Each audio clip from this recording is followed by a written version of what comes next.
ভারতের সাথে বাংলাদেশের যত চুক্তি হয়েছে গত 15 বছরের ফ্যাসিস্ট শাসন আমলে সেটা প্রকাশ করার দাবি করা হয়েছে। এবং আওয়ামী লীগ সরকার এবং তাদের দোসররা বাদে বাংলাদেশে যত পলিটিক্যাল পার্টি আছেন সবাই আজকে উপস্থিত ছিলেন। নানান মত পথ আদর্শের ভিন্নতা ছিল, কিন্তু সবাই একত্রে বাংলাদেশের সার্বভৌমত্ব, অস্তিত্ব, স্বাধীনতা এবং মর্যাদা রক্ষার প্রশ্নে সবাই ঐক্যবদ্ধ থাকার ঘোষণা দিয়েছেন এবং ঐক্যমত জানিয়েছেন। ওনারা এই সমস্ত আমাদের এই সভাতে যেই সমস্ত বিষয়ে ঐক্যমত প্রতিষ্ঠিত হয়েছে আমি একটু পড়ে শোনাচ্ছি আপনাদের। প্রথমেই ভারতে যে বাংলাদেশ বিরোধী বিভিন্ন তৎপরতা চলছে, বাংলাদেশের উপ হাইকমিশনে হামলা, বাংলাদেশ বিরোধী প্রচারণা,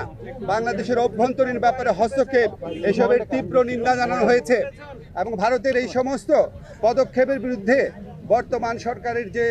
আত্মমর্যাদাশীল এবং সাহসী ভূমিকা তার প্রশংসা করা হয়েছে এবং সরকারের সাথে সলিডারিটি প্রকাশ করা হয়েছে।